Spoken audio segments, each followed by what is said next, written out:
श्रीराम समर्थ. प्रकरण क्रमांक 3. ध्येय निश्चिती. सुप्त अहंकाराची ओळख.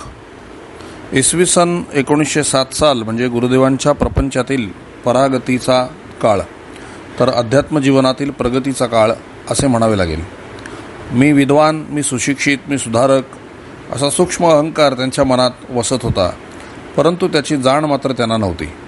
त्यांच्या सद्गुरूंनी ते जाणले होते, म्हणून त्यांनी निरनिराळ्या प्रकारे त्यांची परीक्षा घेऊन त्यांना त्याची जाणीव करून देण्याचा प्रयत्न केला. नेहमीच्या आपल्या कार्यक्रमाप्रमाणे कार्तिक मासात महाराज जमखंडीस आले. त्या महिन्यात झेंडूच्या फुलांचा बहर असतो. त्या फुलांच्या माळा तयार करवून आपल्याकडे भजनास येणाऱ्या आपल्या शिष्यांच्या गळ्यात घालून त्यांच्याकडून भजन आनंदाने करवून घेण्याची महाराजांची प्रथा होती. त्याच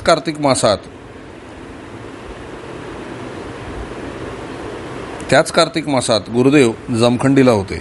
महाराजांचा मुक्काम जमखंडीला आहे म्हटल्यावर गुरुदेव पोथी भजनाला जाणारच. एके दिवशी गुरुदेव भजनास गेल्यावेळी महाराज स्वतः हातात झेंडूच्या फुलांची माळ घेऊन गुरुदेवांच्या गळ्यात घालाव्यास पुढे झाले. झेंडूंच्या फुलांची माळ गळ्यात घालणे म्हणजे खेडबळपणाचे लक्षण. आपण शहरात राहणारे सुधारक, तेव्हा ती माळ घालणे म्हणजे कमीपणा असे वाटून गुरुदेव ती माळ घालून घेण्याचे टाळण्यासाठी मागे सरले.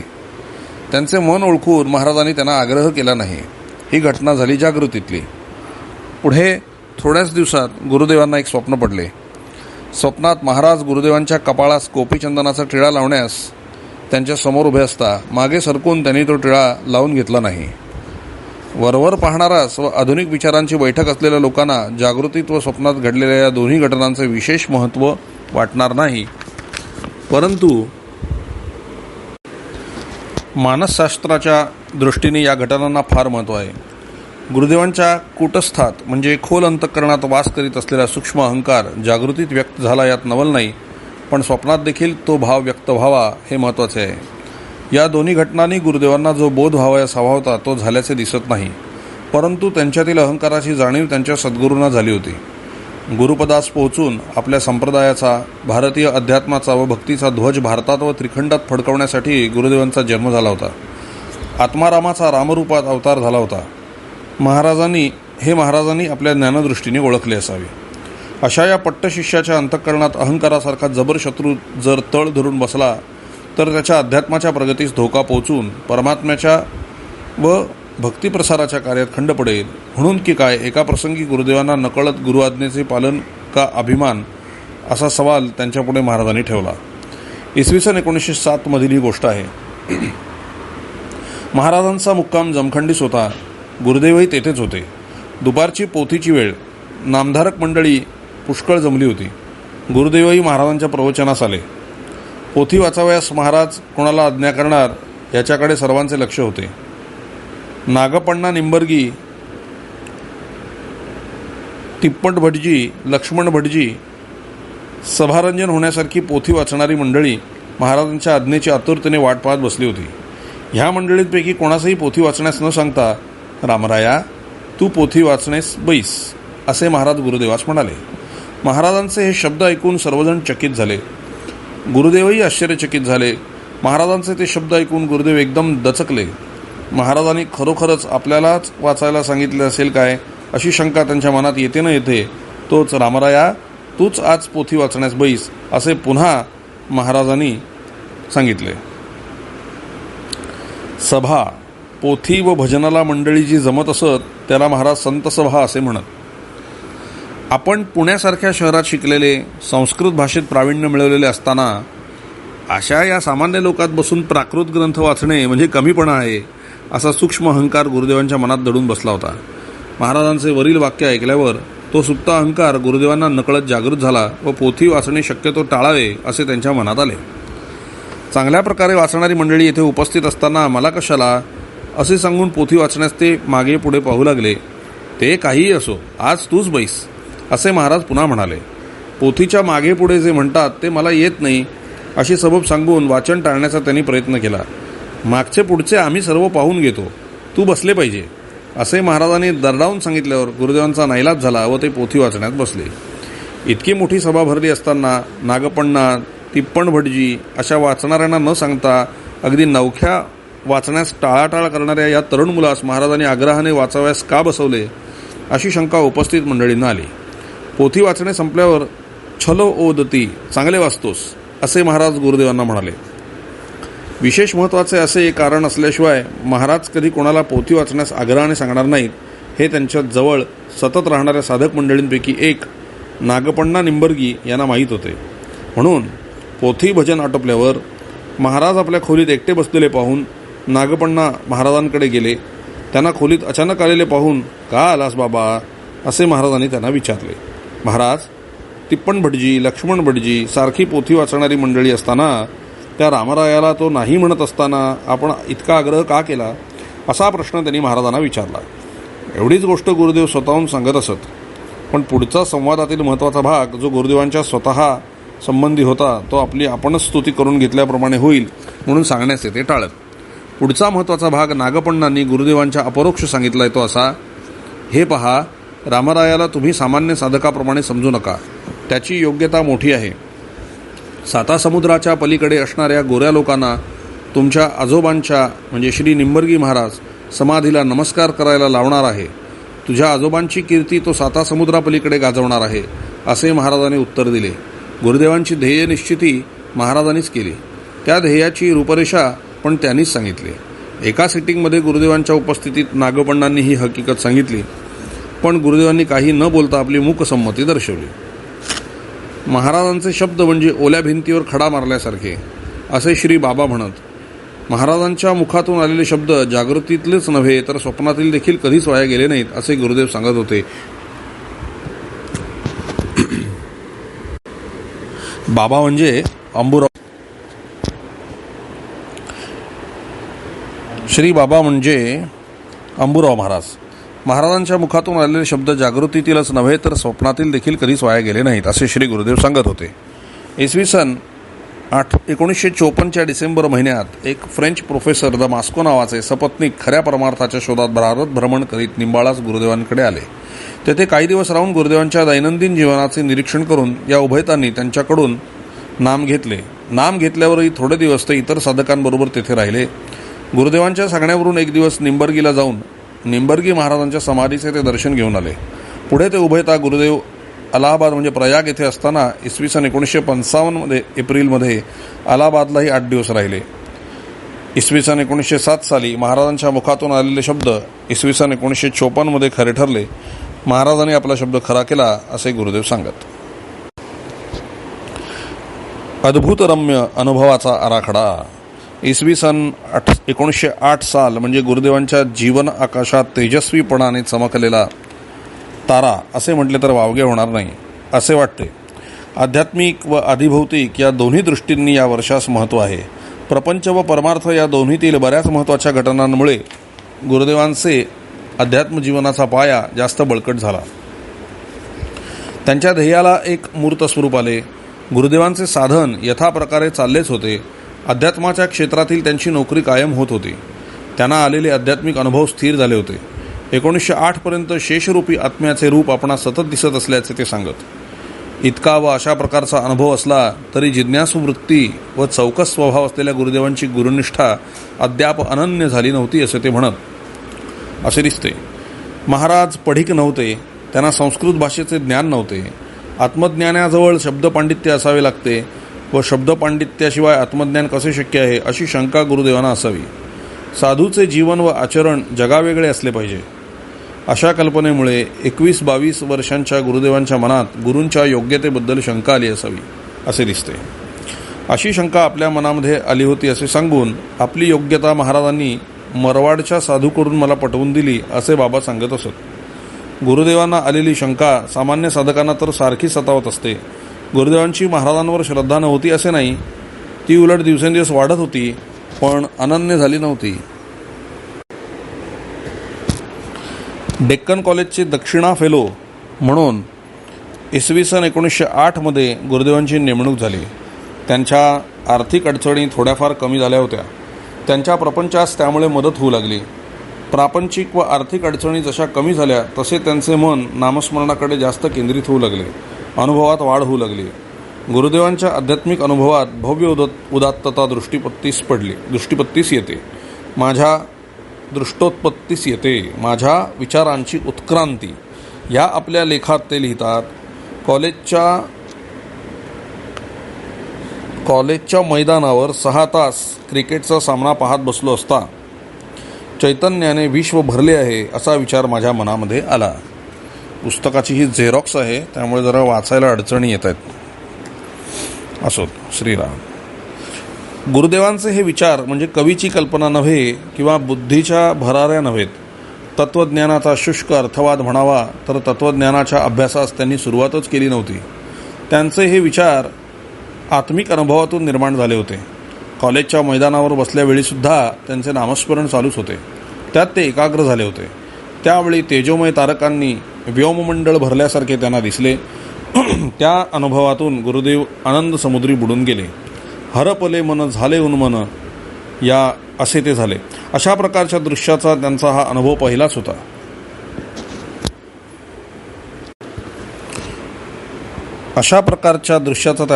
पहिलाच होता. तेव्हा या आपल्या अनुभवाला दिवा स्वप्न असे त्यांनी म्हटले आहे. जिकडे पहावे तिकडे चमकणारे बिंदुलेच, तिळा इतके हे बिंदुले, त्याने त्रिभुवन कोंदाटले, याचा अनुभव आपणास आला. हे गुरुदेवांना त्यावेळी कळले नाही. हे काय असेल, ह्याला काय म्हणावे, असा विचार येऊन त्यांच्या बुद्धीस चालना मिळाली. परमात्म्याला परिसीमा नाही, अनंत आहे असा विचार त्यांच्या बुद्धीला पटला आणि शेवटी त्यांना the universe is but an infinite circle with its centre everywhere and circumferences nowhere, हा सिद्धांत त्यांनी मांडला. याच सुमारास आपणास आलेला आणखी एक अनुभव गुरुदेवास इसवी सन 1952 मार्च महिन्याच्या 12 तारखेस अलाहाबादच्या मुक्कामात सांगलीच्या राजेसाहेबांना सांगतेवेळी आपल्या संप्रदायामधील ज्येष्ठ साधक श्री बाबासाहेब संगोराम हेही तेथे उपस्थित होते. त्यांनी त्या अनुभवाच्या हकीकतीचे टिप्पण करून ठेवले ते असे. इसवी सन 1908 डेक्कन कॉलेजमध्ये दक्षिणा फेलो म्हणून काम करत असताना एके दिवशी प्राध्यापक वुडहाऊस यांच्या घरी भडबडे, विष्णुपंत करंदीकर, व्ही जी परांजपे, रामभाऊ म्हणजे गुरुदेव हे कार्लाईलचे सॉर्टर रिसॉर्ट्सवर बोलत बसले होते. त्यावेळी एकदा सहज गुरुदेव समोरच्या आळंदीच्या रस्त्याच्या बाजूला खिडकीतून पाहिले. तो मला भला मोठा प्रकाशाचा लोळ जमिनीपासून आकाशाच्या मध्यापर्यंत व्योममंडळात दिसला. तो पाहिल्याबरोबर ते आपोआप ताडकन खुर्चीवरून उठून उभे राहिले. गुरुदेव उभे राहिलेले पाहून इतर मंडळीही आपोआप उभी राहिली आणि सर्वांना तो प्रकाश दिसू लागला. 2-3 मिनिटेपर्यंत तो प्रकाश पाहत सर्वजण तेथेच उभे राहिले आणि सर्वांना तो प्रकाश दिसला. नंतर तो कमी कमी होत नाहीसा झाला. त्यानंतर प्राध्यापक वुडहाऊस म्हणाले, आज माझ्या आध्यात्मिक जीवनाचा प्रारंभ झाला. त्यावेळी माझा फारसा नेम होत नव्हता, थोडासाच होत असे, पण अंतःकरणाची गुणवत्ता चांगली वाढली होती. लोकमान्य टिळकांना शिक्षा, डेक्कन कॉलेजला पोलिसांचा गराडा वगैरे राजकीय वातावरणाने अंतःकरण तापून तीव्र संवेदनात्मक झाल्यामुळे असे तेज दिसले. अंतःकरण शुद्ध झाले की देवाचे दर्शन होते. केवळ नेम करून देव दिसेल असे नाही, अंतःकरणाची शुद्धता व तीव्रता यावर अनुभव अवलंबून आहे, असे गुरुदेवांनी आपणास 1908 साली आलेल्या अनुभवाचे विश्लेषण करून सांगितले. गुरुदेवांना दिसलेला प्रकाश इतरांना कसा दिसला असेल अशी शंका वाचकांना येईल, पण या शंकेचे निरसन गुरुदेवांनी स्वतःच केले. एखाद्या चांगल्या साधकाच्या साधनाचा परिणाम त्याच्या जवळील इतर साधकांवर होतो. कबीरांची परिवारमुक्ती याच अर्थाने आहे. परिवारमुक्ती म्हणजे सत्पुरुष हा आपण तरतो, मुक्त होतो व आपल्या शिष्यांनाही मुक्त करतो. सहपरिवार तरैही तरंती तारयंती च, आपण तरैल नव्हे ते नवल, कुळे उद्धरील सर्वांची तो, आपण तारोनी विश्वतारा, अशी उदाहरणे त्यांनी दिली. असा अनुभव सेंट पॉलला आल्याचे त्यांनी म्हटलेले आहे. मध्यान्नाच्या सुमारास मी दमास्कच्या जवळपास आलो. मला कळले इतक्यात माझ्या भोवताली आकाशातून एक मोठे तेज प्रकाशमान झाले. मी खाली जमिनीवर पडलो. माझ्याबरोबर असलेल्यांनी तो प्रकाश पाहिला. ही हकीकत बायबलमध्ये आहे असे गुरुदेवांनी सांगितले. अशाच प्रकारची एक हकीकत गुरुदेवांच्याकडे असलेल्या एका विद्यार्थ्याने आपल्या दिनदर्शिकेत लिहून ठेवलेली आढळली. ती अशी: 5 जुलै 1955 रोजी गुरुदेव, तात्यासाहेब दामले, काकासाहेब तुळपुळे व गुरुदेवांच्याकडे असलेले विद्यार्थी गडी माणसे रात्री 9 वाजता विजापूरला कुडली शृंगेरीच्या शंकराचार्यांना भेटण्यासाठी गेले. रात्री मुक्काम विजापूर येथील महालक्ष्मी फॅक्टरीतील श्री कब्बुरांच्या बंगल्यात होता. रात्री 2:30 वाजता गुरुदेवांनी गड्याला, नागपूरकर व त्या विद्यार्थ्याला नेमाची तयारी करण्यासाठी उठवले. तयारी झाल्यावर गुरुदेव नेमास बसले व खोलीच्या बाहेर सोप्यात नागपूरकर व तो विद्यार्थी नेमास बसले. पहाटे नेम व काकड आरती झाल्यावर गुरुदेव नागपूरकरांना व त्या विद्यार्थ्याला म्हणाले, तुमचा दोघांचाही नेम चांगला झाला ना? असे का, असे त्या दोघांनी विचारले. तेव्हा गुरुदेव म्हणाले, तुम्ही दोघे माझ्या नेमाची तयारी करून बाहेर माझ्याबरोबर नेमास बसला. आज माझा नेम चांगला झाला, तेव्हा तुमचाही होणारच. नागपूरकर व तो विद्यार्थी काहीच बोलले नाही. याच सुमारास 1908 आपले प्राध्यापक वुडहाऊस यांच्याबरोबर गुरुदेव जॉन स्मॉल हॉलमधील एका कार्यक्रमास गेले होते. त्यांच्यासमोर बसलेल्या प्राध्यापक वुडहाऊस यांच्या भोवती निरनिराळ्या रंगाचे तारे त्यांना दिसले. ते पाहून गुरुदेवांना आनंद झाला खरा, पण चौकस बुद्धीच्या गुरुदेवांचे तेवढ्याने समाधान झाले नाही. दृष्टिदोष असेल का असा संशय त्यांना आला असावा. आपल्या मनाची खात्री करून घेण्यासाठी कोणाला विचारावे असा प्रश्न त्यांना पडला. अशा प्रकारच्या अनुभवाने गुरुदेवांच्या अध्यात्मजीवनास गती मिळू लागली खरी, परंतु आपणास आलेले हे अद्भुतरम्य अनुभव आध्यात्मिक अनुभव असतील का अशी शंका आल्याने त्याबद्दल प्राध्यापक वुडहाऊस यांना विचारण्याचा त्यांनी विचार केला. प्राध्यापक वुडहाऊस हे थिऑसॉफिकल सोसायटीचे एक प्रमुख सभापती असून त्या संस्थेत त्यांना मानाचे स्थान होते. अध्यात्म विषयाबरोबर गुरुदेवांचे व त्यांचे बोलणेही होत असे. गुरुदेवांच्या मनात त्यांच्याबद्दल आदरभाव होता. वुडहाऊस यांना गुरुदेवांबद्दल किती आदर होता, त्यांच्यावर त्यांचे किती प्रेम होते याबद्दल मागे दिलेले त्यांचे पत्र प्रत्यक्ष पुरावा आहे. वुडहाऊस यांच्या मनात गुरुदेवांसारखी व्यक्ती आपल्या पंथात आल्यास थिऑसॉफिकल सोसायटीला मोठा लाभ होईल असे वाटत होते. आपल्या पंथात चांगले काय आहे व आपला पंथ अध्यात्माच्या दृष्टीने किती श्रेष्ठ आहे याबद्दल त्यांनी गुरुदेवांबरोबर अनेक वेळा चर्चाही केली होती. वुडहाऊस यांचा संबंध जसा वाढत गेला तसा त्यांच्या विचारांचा प्रभाव तरुण गुरुदेवांच्या मनावर पडू लागला. आपण ज्या मार्गाने जात आहोत त्याहीपेक्षा आपल्या प्राध्यापकांचा मार्ग जास्त प्रभावी व परिणामकारी असेल का अशी शंका गुरुदेवांच्या मनात डोकावू लागली. त्यांच्या अशा मनस्थितीचा फायदा मिळावा म्हणून गुरुदेवांचे मन थिऑसॉफीकडे वळवण्यास वुडहाऊसनी बराच प्रयत्न केला. आपल्या कन्नड साहित्यातील साक्षात्कार मार्ग या ग्रंथात एका कन्नड पदावर केलेल्या विवेचनाने गुरुदेवांनी आपल्या वरील अनुभवाची कल्पना दिल्यासारखे दिसते. ते म्हणतात, सुरुवातीची श्रद्धा थोडी देखील ढळू देऊ नका असा निरुपाधी सिद्धांनी सुरुवातीलाच केलेला उपदेश फार महत्त्वाचा आहे. प्राध्यापक वुडहाऊस यांच्याकडून आपणास काहीतरी मार्गदर्शन मिळेल या समजुतीने आपणास आलेले अनुभव गुरुदेव यांना वेळोवेळी सांगत असत. आपणास येत असलेल्या अनुभवांचे खरे स्वरूप व त्यांचे महत्त्व, त्यांच्या सत्यते बाबतीत व आपल्या साधनाशी त्यांचा काही संबंध असेल का अशा प्रकारच्या विचारांची छाननी करून आपल्या मनाची खात्री करून घेण्यासाठी ते आपले अनुभव आपल्या प्राध्यापकांना सांगत होते. परंतु आध्यात्मिक अनुभवांबद्दल विशेष करून गुरुदेवांना ज्या प्रकारचे अनुभव होते त्यांच्याबद्दल वुडहाऊस त्यांनाही बेताचीच माहिती होती. तीक्ष्ण बुद्धिमत्ता, सरळ स्वभाव, उच्च पातळीवरील विचार, शुद्ध आचरण व नियमित साधन या सर्व गुणांनी युक्त असलेल्या गुरुदेवांबद्दल वुडहाऊस यांना जास्तच आत्मीयता वाटू लागली. त्यांच्या शब्दावर त्यांचा विश्वास बसू लागला. अशा सद्गुणांचा मानकरी आपल्या संप्रदायात असावा असे वुडहाऊसना वाटू लागले.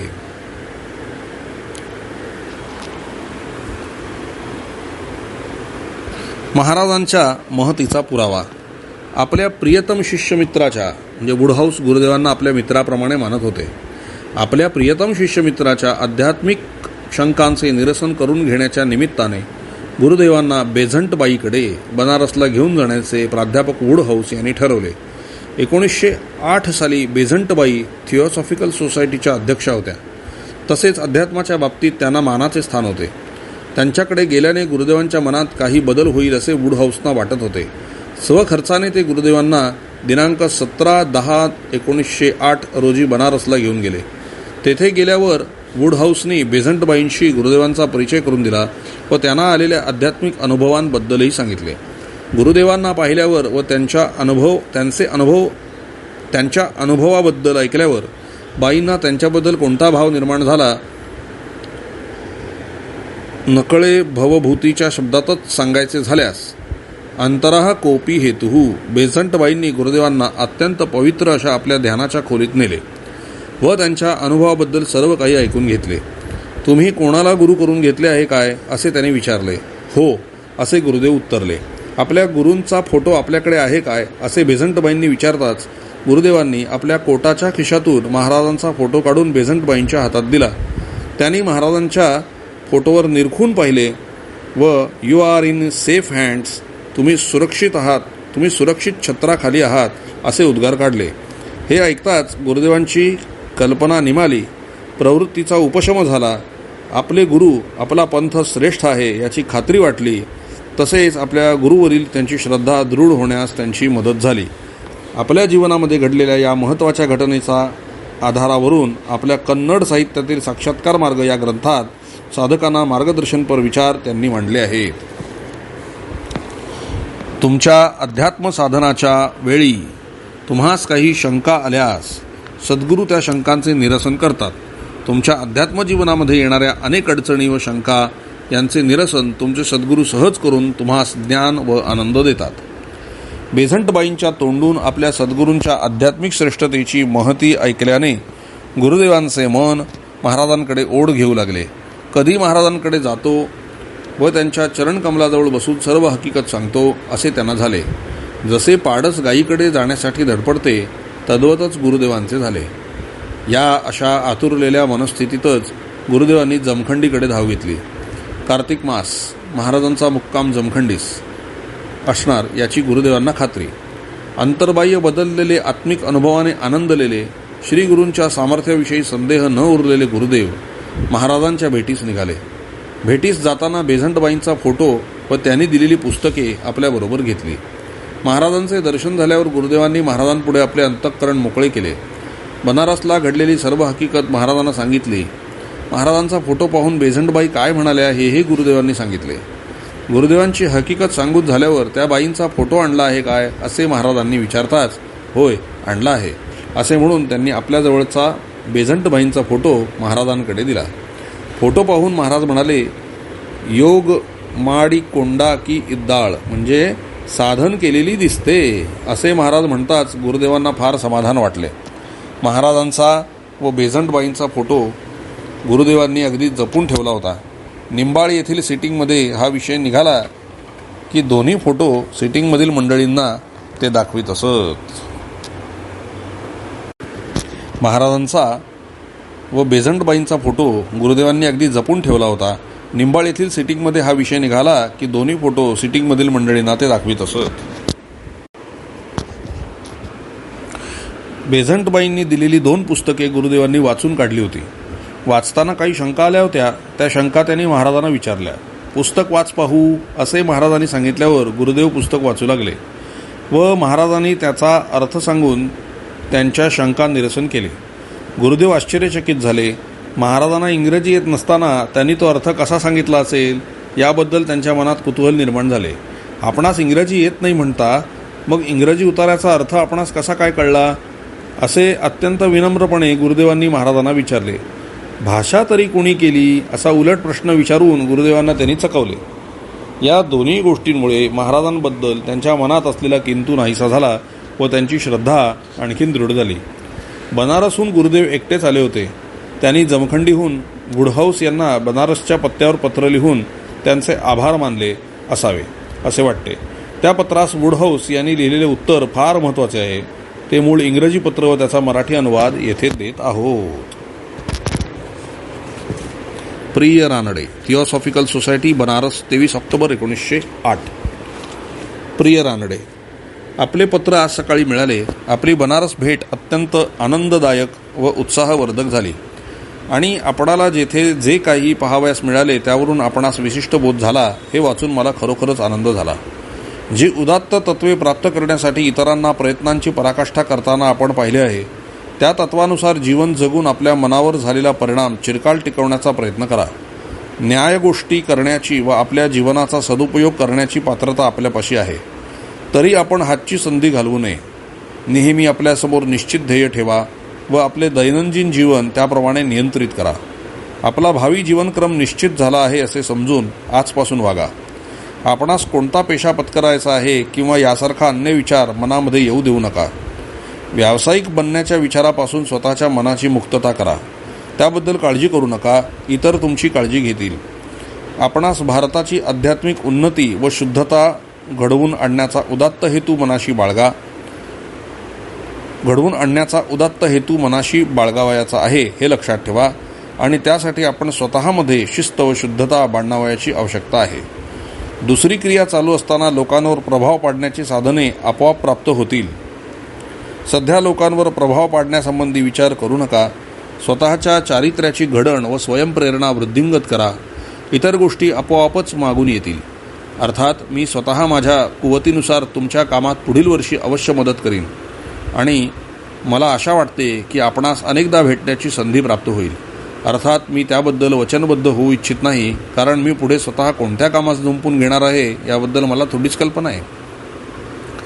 परांजपेचे पत्र सकाळीच मिळाले. येथे आल्याबद्दल त्यांनाही आनंद झालेला दिसतो. या स्थळाच्या वातावरणाचा व श्रीमती बेझंट यांच्या उदाहरणाचा लाभ उठवण्यासाठी आपण येथे आलो ही खचित चांगली गोष्ट आहे. श्रीमती बेझंट उद्या लखनौ, आग्रा, अलाहाबाद व तेथून पुढे अड्यार येथे भारताचे सुपुत्र या विषयावर व्याख्यान देण्यासाठी जाणार आहेत. काल भगवान दासांनी आपल्या घरी त्यांना निरोपाप्रित्यर्थ मेजवानी दिली व आज वसतिगृहातर्फे तशीच मेजवानी महाविद्यालयात देण्यात यावीची आहे.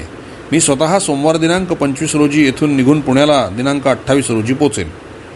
श्री रॉलिन्सन्स दिनांक 29ला महाबळेश्वरला जाण्यास निघतील, म्हणजे बंगल्यावर मी एकटाच असेन. माझ्या योजना निश्चित झालेल्या नाहीत. करंदीकरांकडून काहीच बातमी नाही. तुम्ही जमखंडीला जाताना ते तुम्हाला भेटले का? तुमच्या गुरूंबद्दल माहिती कळवावी. डेक्कन कॉलेजच्या पत्त्यावर मला पत्र पाठवावे. माझ्या तुम्हास सदिच्छा. आपला प्रेमळ E.B. वुडहाऊस.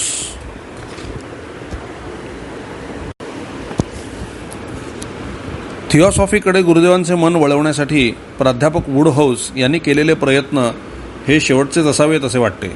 बनारसच्या थिऑसॉफिकल सोसायटीत आपल्या मनावर झालेल्या परिणामाबद्दल गुरुदेवांनी लिहिलेल्या मजकुराने वुडहाऊसना वाटले असावे की गुरुदेवांचे मन थिऑसॉफीकडे वळेल, परंतु त्यांना त्या बाबतीत निराश व्हावे लागले हे गुरुदेवांच्या पुढील आयुष्यक्रमावरून समजून येते. तत्त्वज्ञानाच्या अभ्यासाची प्रेरणा. आत्मज्ञान करून घेऊन जगाला त्याची ओळख करून देण्याचे आपले ध्येय असल्याबद्दल गुरुदेवांनी महाराजांना कळवल्याचे मागे येऊन गेलेच आहे. तेव्हापासून आपल्या जीवनाचे ध्येय काय असावे याचा त्यांचा विचार चालला होता, परंतु त्याला निश्चित असे स्वरूप आले ते बनारस व जमखंडी येथील घडलेल्या घटनांनी. भव्य उदात्त अनुभव, बेझंटबाईंची भेट, त्यानंतर महाराजांबरोबर झालेली चर्चा व त्यातून झालेले शंका निरसन यामुळे महाराजांवरील व आपल्या साधना मार्गावरील त्यांची श्रद्धा वृद्धिंगत व दृढ झाली. महाराजांच्या कार्याचा प्रसार करावयाचा झाल्यास तत्त्वज्ञान विषयाच्या अभ्यासाचा मजबूत पाया असला पाहिजे असे त्यांनी जाणले व त्याची तीव्रताही त्यांना भासू लागली. गुरुदेवांची बनारस भेट म्हणजे त्यांच्या जीवनातील एक महत्त्वाची घटना असे म्हटले तर वावगे ठरणार नाही. तेथून परत आल्यापासून त्यांच्या जीवनास एक निराळेच वळण मिळाले. त्यांच्या आचार व विचारात क्रांतीच घडली. एका बाजूने श्रद्धा बळकट होत गेली तर दुसऱ्या बाजूने त्या श्रद्धेस बुद्धीची जोड मिळू लागली. इसवी सन 1905 मध्ये आपल्या BA परीक्षेच्या विषय निवडीच्या वेळी आपल्या पुतण्याला BAला तत्त्वज्ञान विषय घेण्यापासून प्रवृत्त करणारे गुरुदेव 1908 साली तत्त्वज्ञान सागराच्या तळाशी जाऊन तेथील विचाररत्ने काढून जगापुढे ठेवण्याच्या तयारीत होते. माझ्या विचारांची उत्क्रांती या आपल्या लेखात तत्त्वज्ञान विषयाच्या अभ्यासाबद्दल आपले विचार कसे बदलत गेले हे त्यांनी मनमोकळेपणाने व्यक्त केले आहे. ते म्हणतात, लहानपणापासून झालेल्या विचारांच्या उत्क्रांतीकडे पाहिल्यास माझ्या विचारांचा लंबक अगदी दुसऱ्या टोकाला गेलेला आढळेल. इसवी सन 1905 मध्ये मी माझ्या पुतण्याला BA परीक्षेस ऐच्छिक विषय म्हणून तत्त्वज्ञान विषय घेऊ नकोस म्हणून त्याचे मन किती वळवले हे मला पूर्ण आठवते. मी स्वतः गणित हा विषय निवडला होता. अशा रीतीने तत्त्वज्ञानाच्या अभ्यासाबद्दल 1905 साली विरोध करणारे गुरुदेव 1908 साली तत्त्वज्ञानाच्या अभ्यासाशिवाय साक्षात्काराची सत्यता नवीन जगाला पटवून देणे शक्य नसल्याचे जाणून त्यांनी तत्त्वज्ञानाच्या अभ्यासास सुरुवात केली. त्यांच्या तत्त्वज्ञानाच्या अभ्यासाचे दुसरे कारण म्हणजे बनारसला गेल्यावेळी शंकराचार्यांच्या मठाचे अवशेष पाहण्यास गुरुदेव गेले होते. ते तेथे गेल्यावेळी श्री शंकराचार्यांनी लिहिलेली स्तोत्रे म्हटली जात होती. शंकराचार्यांची ती भक्तिपर स्तोत्रे ऐकून गुरुदेवांची जिज्ञासू वृत्ती एकदम जागृत झाली.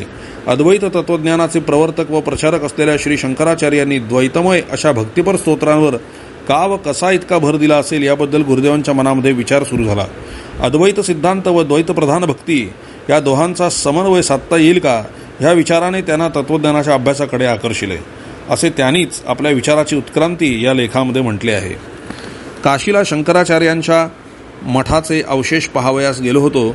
अद्वैत तत्त्वज्ञानी म्हणवणारे आपले तत्त्वज्ञान आपल्या तत्त्वज्ञानाचा भक्तियुक्त पद्याशी कसा समन्वय करू शकतात, असा विचार शंकराचार्यांच्या मठात चाललेल्या भक्तियुक्त पद्यांचे पठण ऐकल्यावर माझ्या मनात आला. त्या घटनेने तत्त्वज्ञानाचा अभ्यास करण्यास मला प्रवृत्त केले. गुरुदेवांच्या तत्त्वज्ञानाच्या अभ्यासाचे आणखी एक महत्त्वाचे कारण म्हणजे महाराजांच्या बरोबर झालेली चमत्काराविषयीची चर्चा. ही सुद्धा गुरुदेवांच्या तत्त्वज्ञानाच्या अभ्यासास मिळालेली महत्त्वाची प्रेरणा होय. ज्ञानदेवांनी भिंत चालवली, रेड्यामुखी वेद बोलवले, अशा प्रकारच्या गोष्टी गुरुदेवांच्या वाचण्यात व ऐकण्यात आल्या होत्या.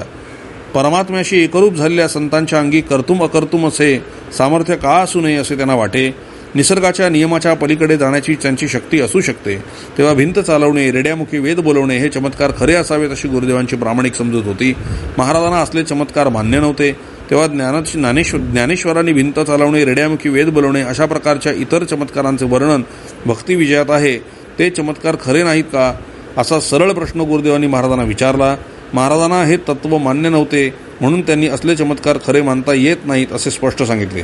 महाराजांचे म्हणणेच बरोबर कसे हे जगाला पटवून देण्यासाठी म्हणून तत्त्वज्ञानाच्या अभ्यासाला त्यांनी सुरुवात केली व पुढे निसर्गाच्या नियमाला अविरोध असे चमत्कार साधू घडवून आणतात असा सिद्धांत त्यांनी मांडला.